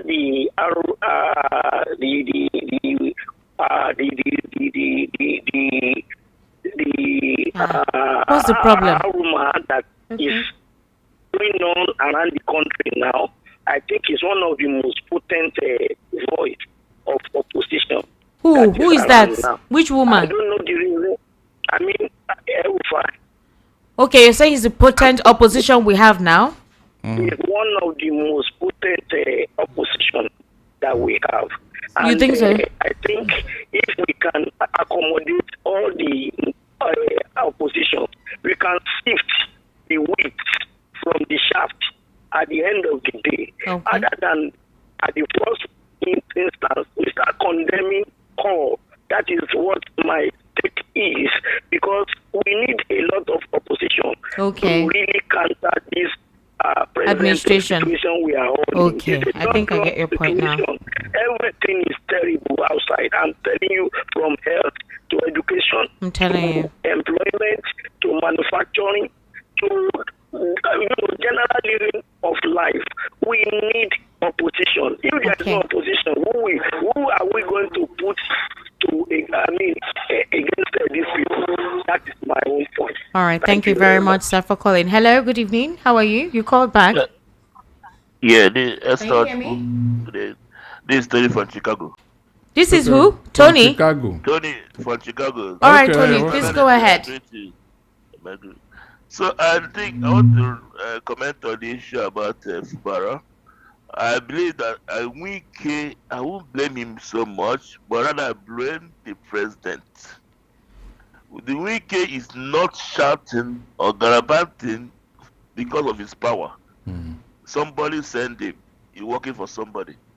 And who is the president of Nigeria? That's the structure they want to hold. That's why it's safe Fubara could not react, because you know the power behind Wike. You have said it all here. Since they signed the last agreement at Aso Rock till today, what's it called? Tinubu has never, even for a second, mentioned Wike name to face Abuja. Rather, you already condemn him. He's doing a good job. Tinubu do as if you not see what is happening. But that fire they are setting up, it will consume people. If Tinubu does not take time, let him address this immediately. Let Wike focus on Abuja and leave governor for Fubara. Thank you. Thank you very much. So I'm going to take some messages now. Kindly bear with me if you're calling and I don't pick your calls. This person says, please, Barrister Darlington, what is the position of Constitution in the matter? If the 27 lawmakers arrest the Chief Justice of Rivers State and impeach the governor, citing that Chief Justice was not around to form the panel, what is our law saying? Because this is what will happen in Rivers State. Barrister, can you it can never be. It can never be. Okay. It can never, because that's why even what's it called? One of the APC people told them that they should kill the idea because it will not fly. It will not fly. All Fubara needed to go is to go to court and then invalidate what they did. It happened in Anambra. Remember, B2B was impeached twice, and twice the court restated him. So they will fail. I want to advise Fubara, go and sue these people for perjury. I'm not joking. Is it that his legal counsel do not know what to do? Sorry? His legal counsel. I am telling you, because they don't know what to do. They're not advising well. No, they should, because it is very obvious. Let me see how they can wriggle out of that, because they committed perjury. All right. The man should go to court, sue them. Okay. I think Fubara, they notice the fear in him. I don't think it's fear. There's a fear. Let me explain. Okay. You see, I told you before that when you sit down with politicians, the first thing they look at is your strength and your weakness. So they work on that weakness against they size you. So when he came to the president to sign, that was for him to have signed that agreement. That may be waiting. Press and compel him. Okay. He now came back home and said, some people told him don't do it. So he is not a man of his strength. That's why all these things are playing all around. You think he is easily influenced? He's showing. He's not very decisive. Okay. That's what they are feeding on. All right. Okay. Good evening, VOP crew, Barrister and the fans. With regards to El-rufai's defection to SDP, I have said it in different platforms that political parties in Nigeria, like football clubs, reason you will see someone will sleep as APC member, wake up as PDP member, and have breakfast as Labour Party member. Nothing but personal interest and no permanent enemy. I pity people, especially especially youth, fighting for Nigerian politicians who can't use their children. Well, we're watching as the planet is listening carefully. Comrade Abraham, if you see how people are fighting themselves for some political stalwarts, you'll be shocked. Esther, I really love the way you handled the program last week, Thursday. You do well to double check any analysis made with unfounded emotions. Keep it up. What is your name? You people send this message, please be writing your name. It's very, very important. There's a reason why you need to write your name, I beg. Okay. Good evening, VOP and Esther. Al-Rafi is telling us what we all already know. Him and every other APC member are the ones that planned together to put this country the way it is today. If he was fully part of this government, will he be saying all this or choose to leave APC, then now seeing the good side of Peter Obi after they betrayed and rigged against him? For APC, if you're part of them, your sins have been forgiven. This government is the worst, but I never trust El-Rufai. Never. Ralph from Satellite Town. All right, Ralph. Good evening to you, Esther, and to your guest. I don't know whether you are aware that we, your listeners, can hardly hear you since yesterday. I am so sorry. Peter from Orile, we are working on it. All right. I sincerely do apologize. Chidi from Oshodi. Esther Wanyoma Kedu Adamoma, thank you very much. Nigerians looking for green pastures should better search outside because the pasture in Nigeria have turned black due to corruption and injustice. Good evening, Esther. Your radio station is too faint. We're sorry. Biko, we're sorry. His Royal Highness BC Nwoko in Oshodi. Biko, we're sorry. They're working on it, okay? Aye. Now the message is waiting for here. Biko, no. Esther, okay, I don't go. Yogi, Biko, sorry. Good evening, Esther and Mr. Darlington. Thank God for people like you. Continue to talk truth to power. Nigeria can't move forward with the type of leadership currently witnessed in the country. All right, thank you very much. Oye Machuku from Trade Fair. All right, well done, Oye Machuku. Hello, Esther Machuku. Please tell your engineers to work on your frequency. The reception here at Ejigbo is very bad. In fact, one can hardly hear what you are saying. The frequency is seriously muffled. Taiwo from Ejigbo. Taiwo, trust me, they're working on it. As I'm speaking with you here, it's being worked on. This person says it's resolved here. Thanks. Okay, here is where, please. You didn't hear is where now. Okay, please help. I've been finding difficult scale devices. Seems forcing myself. Technicians, you didn't tell us your location. Please, we would love to know. Okay, from Iyano Ejigbo. All right, thank you. Thumbs up. Thank you so much for letting us know that. Please, if the signal is clear at your end, please let us know that the engineers are currently working on it. So if it has gotten better at your end, just send a WhatsApp message, okay? Thank you so much. Good evening, Esther and Barrister Darlington. I'm engineer Olasukomi Adefuye, also known as Mr. Lasso from Ijesha Tedu Mushi. To my own, about to present Nigerian situation to at least come down to 45 to 55% is to bring ex-president Obasanjo back to rule us. Like, it's only him for now. He has motive and technique to relax the tension of Nigerians in Nigeria. I'm serious with funny people to see it as funny message because all these present leaders are full of NFA, no future at all. Imagine PDP in ABC because power in control and vis-a-vis when power changes to other parties too. This their nature change is ruling with all defection. My sister, I beg, good night. Good night to you, sir. Good evening, VOP family. Mr. Darlington, I bet you with all my life that Mr. President cannot and will never arrest El-Rufai because all of them, Tinubu, Buhari and El-Rufai, knew what they did to remove former President Goodluck from office. Exactly. So they know themselves. They grabbed 2023 election by crook or hook. The game is up for APC come 2027. Are you sure? Mark my words, APC will end democracy in Nigeria if not checkmated. Mayor from Ikotoegbe. What if the APC presents a candidate that everyone loves? Who? Give me Former Vice President Yemi Oshibajo. Wow. He won't come. What's his name? Former Governor of Lagos State, Fashola. He won't come. He won't come. Kilode. He won't come. These are Tinubu. These are Tinubu's enemies. He won't allow them to come. Well done, Esther, the number one MJ. The radio signal is very poor and audio volume sound is very poor here in Oyebanjo. Elebiju K2. All right, thank you so much. The engineers are working on it. I promise you they are. Thank you. Good evening, Esther. Where is Prince Chilaka? Kedu Kwanwebe? Oh, sorry. All right, you know what? Prince Chilaka is fine wherever he is. He's free to be he's free to come around, but he's fine. I think he's fine. Madam Esther, good evening. It's like the politicians believe that Nigeria belongs to them, so they can do whatever they like. Let them know that one day they will give account of their actions directly or indirectly. God is watching them. Eddie Johnson from Agege. Fubara was told to obey the rule of law, but federal government refused to obey the court as the issue of Nnamdi Kanu. If truly this is a country governed by the rule of law, the Senate President and others must obey the rule of law and appear in the court to defend himself for the allegation of sexual harassment leveled against him. If he refuses to go, what type of example will he set as a Senate President? Eddie Johnson from Agege. All right, well done, Eddie Johnson. Good evening, Esther and Barrister Darlington. I would like to advise Wike and Mr. President they should back down from creating crisis in Rivers State. The military is already weakened with all the insecurity in the country. Desperate power mongers should stop the politics of killings of our military personnel and citizens alike. Ezekiel from Ejigbo. Well done, Ezekiel. Good evening, Esther. Mr. Lawal Ekundayo, well done. Barrister Darlington, good evening to you too. Good evening, thank you very much.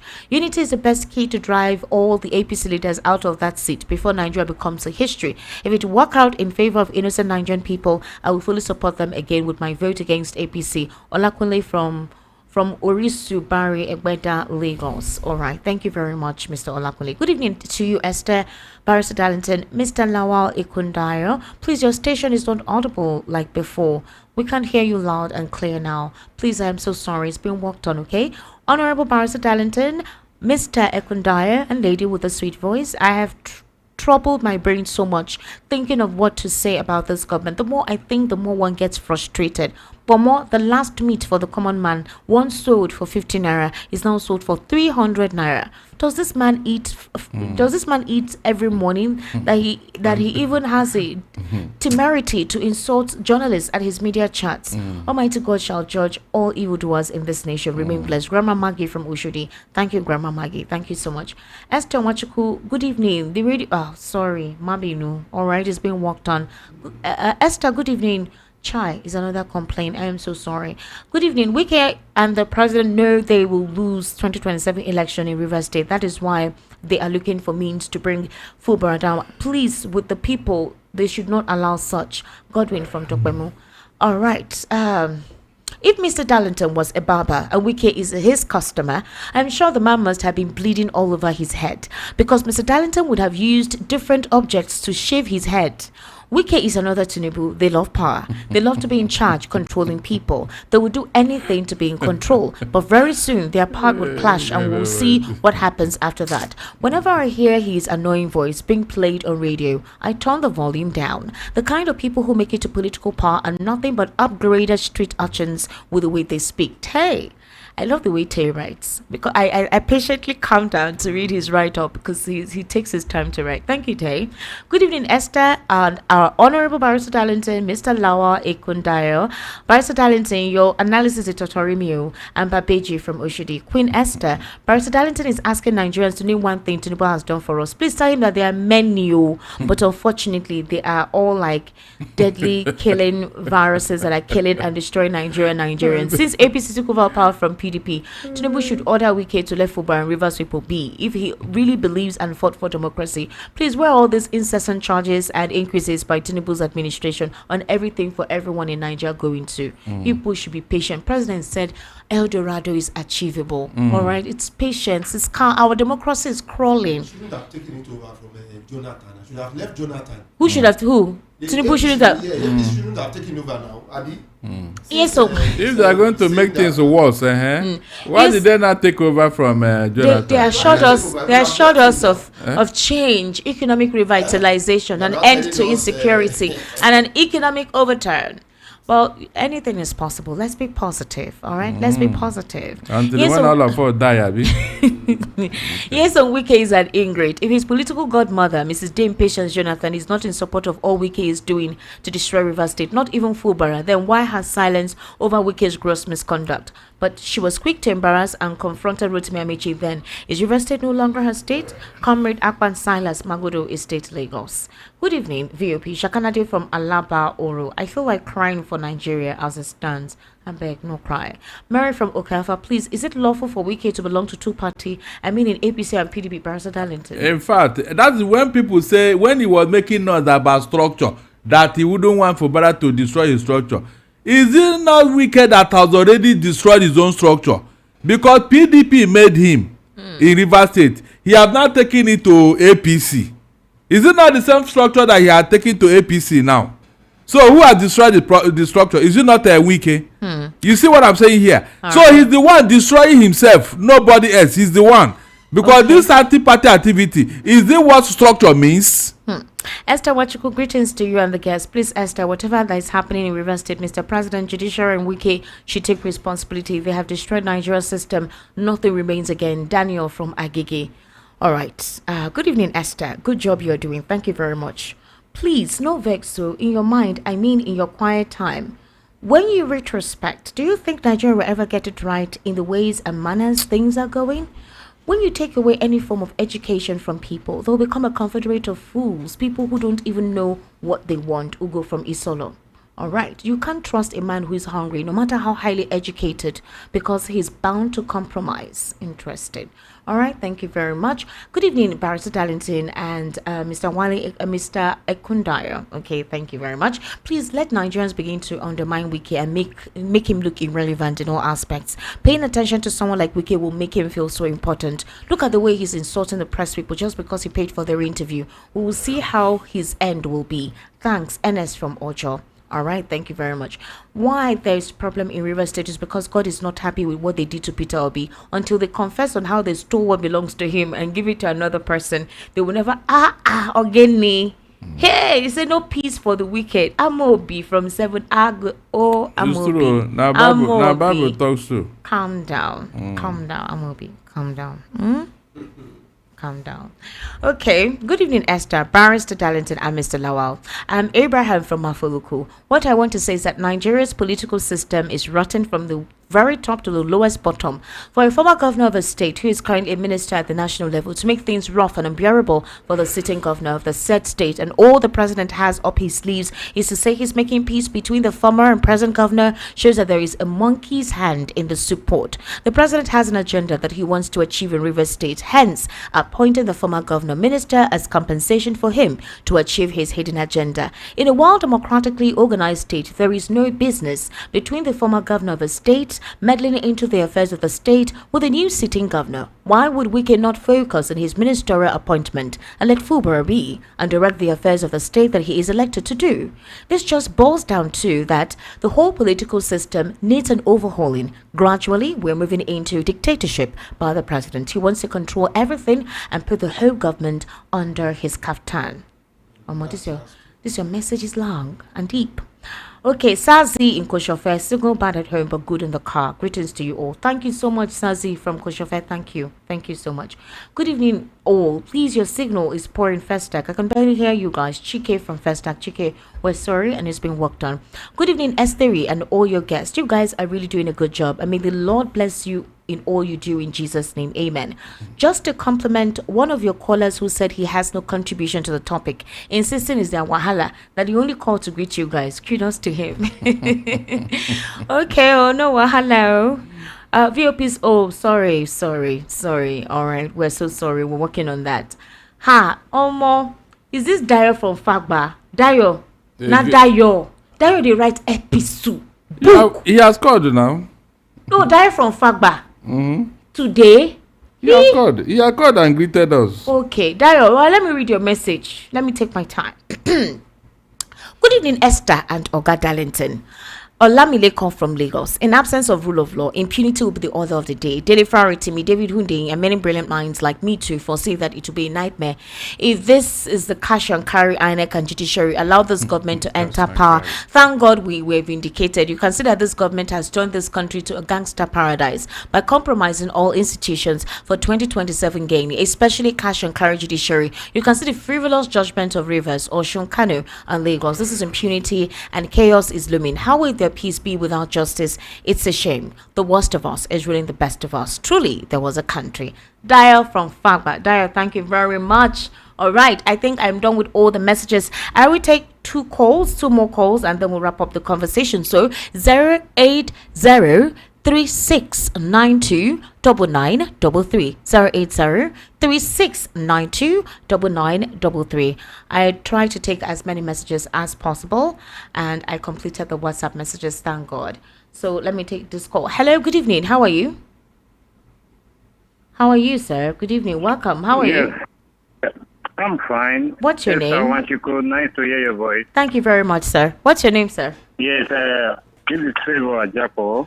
All right. Calling all the way from Ikosun. All right, Favor. Yes. Is the signal clear there? Is it very clear? Yes, very clear, very clear. Thank very God clear. they're working. They're Yeah. working on it. So thank you so much. Please go ahead. Yes, looking at everything that is going on right now in the country, Yes. I am really perplexed. The situation is really, really saddening. Looking at the way they have, turned us into, I don't know, I think we're in a zoo. Whatever they want to do. They don't care about the people. It's really, really, hurting. Now, but what I want to say now is concerning the president, Tinubu. President Tinubu, he's someone that I know for a fact that he fought for democracy, way back. And looking at the fact that he was not really, allegedly, if I may use that word, voted by the masses of Nigeria, but he finally found himself there. I was on the school of thought that he would prove everybody wrong. That was what I was expecting. I was expecting someone that will shut us up, everybody, and say, "Come, I know you guys didn't want me, but you can see what I'm doing." But right now, it seems that it's making Nigerians to feel like, "Wow, we said it, and that is what is going on." So, and it's really, really, really hot. You understand? So I just hope and pray that come 2027, everybody will put their hands on deck. Especially these our politicians, these oppositions parties, they will come together, form a great, opposition party that will wipe them off just the way they did PDP in 2015. This is just what I want to say. Thank you very much. Thank you. Thank you very much. Night. You too have a good night. Pastor Darlington, what's your final take? Yes, my final take this evening is that anybody that's closer to Tinubu should advise him. Are you sure he's not been advised? I don't think so. Because if they do, he should be doing something that people will look up and say, yes, something is working. This idea of trying to grab everything is wrong. They mention crisis in Rivers State, your name is there. They mention crisis in Lagos State House of Assembly, your name is there. They mention in Osun, your name is there. In Kano, you have one emir for the state, another emir for the federal government. You mention one in Edo State where you promised to give APC Edo State, and now the matter have ended up in court. Is this how to build a democracy? I mean, these are the things that somebody should answer me. They told us he was a Democrat. He fought for democracy. Please, is this how these things are done? Let him be careful because Nigerians are getting tired. I don't want what happened in Russia to happen here in 1718 or that of French, because humanity is the same. When people are tired and hungry, they will go to the streets. Exactly. And you and I know the like end result. The French Revolution. We don't want it. We don't want it. That's why we are shouting. We don't want it. We don't want it. We don't want it. Or those boys who normally sing martial music in the morning to come and tell us that we don't know what we are doing as civilians. We should get out of that place. Is that what he's waiting for? In fact, the setup is so embarrassing. I never thought it could be this bad. Right. No single truth, nothing for you to hold on to and say, yes, this man is moving in the right direction. A few cronies who are enjoying on his table are telling us he's working. What is it working? Where is the work? 7.2 million businesses collapsed, closed shop. Imagine how many employment those businesses would have taken in. They have closed shop. So and you are telling me you are working. 7.2 billion. Million, okay. Million businesses. 7.2. Okay. All right, Mr. Lawal Kundaro, what's your final take? My own is always this. We have no place to call our home. We are not going to run away from our home. We are going to fight and get what belongs to us. That freedom, and Nigeria will be free and good for us all, is in the hands of the masses. like what is happening in Rivers, I'm so disappointed in the people of Rivers. Very, very embarrassing. In the people of Rivers? Yes. What do you want them to do? What do you want to do? On strike? Yes, I can go on strike. I asked a question. I said, a couple of analysts like yourself believe that Nigerians have been psychologically chainsawed and mentally padlocked. Or even hypnotized. Do you know? So when they seem to be in that state, what would you expect? The few that want to do something are suppressed. So in that state, what would you expect them to do? There is hunger. People are hungry. Well, you know, say sun that they come and it's deliberate. You know, say sun they shine. No lights, everything. It's deliberate. Mention French Revolution. Do you know why it happened? Hunger, bread. Hunger. Bread was increased. Revolution because of hunger. We here, we are slaves, and the excuse of being Mr. Lawa, we did an end bad governance protest. How many people joined? Hunger was one of the first thing amongst the list of issues that they had. They were grumbling about the administration. Where did that turn out? That the people were even abusing those that even did the protest. Yes, now. Ordinary Nigerians are even abusing that they have no job. That's so why they are when there is deliberate division, how then do you have a united front? For example, in the case, I'm just saying, in the case of Akpabio and Natasha, you saw some pro-Natasha. No, wait now, not even that. There are some pro-Natasha protesters and pro-Akpabio protesters, and it's by the same gender. It was women. In that situation, how would the call or the clamor for whatever be? Do you remember the George Floyd case in America? Yes, obviously. So there was no pro-George Floyd and against George Floyd. There will always be. There will always be, but you must stand your ground. Who are the majority that will stand against? No, the majority, when they see that they have been overwhelmed, they will run away. They will run away. If you check, there are not many. Barrister Darlington, there was an end-SARS protest in 2020. We saw how the entire nation, that was the first time I saw Nigerians in collectivity all over the states, aside from a few states. And they are afraid. They are afraid of... No, it was peaceful. I saw then youths were praying. On the road, it was peaceful. Nobody was doing anything. They were working with placards. They were praying for the country. They were kneeling down the road, praying for the country. Praying for the country. I've never witnessed that in my life before. I saw that before things became something else. So you saw how it constrained. You saw the outcome. They did that thing. They did that thing to cow you into trying that again. Even all this you that they charge for treasonable felony, they did it so that you will not try it again. But they don't know that the action they are taking is even making people more angry. They are boiling inside.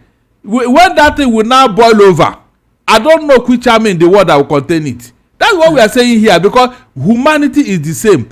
All over Europe and America, they went through revolution because of bad leadership. Go and check. All right. We need to wrap up the program. All I would say to all of us as Nigerians, we will pray, but let us please hold our leaders accountable. And that's what we do right here on Voice of the People 90.3 FM.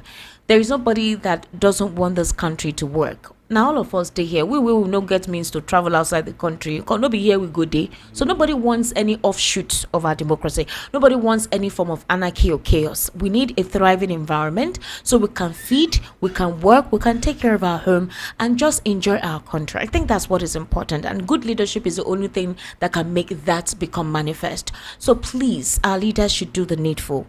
Come back to your senses, all right, and perform your function. The function of serving the people who elected you there, from the executive to the legislature and the judiciary. Take a recall, realize your fundamental, and please work on it. Otherwise, I don't know what country that you're ruling. My name is Esther Wachiku. Thank you for joining us today. I was with Barrister Darlington Agumwa and Mr. Lawal Ikundare. Thank you, gentlemen, for being part of the evening rush today. Bye for now.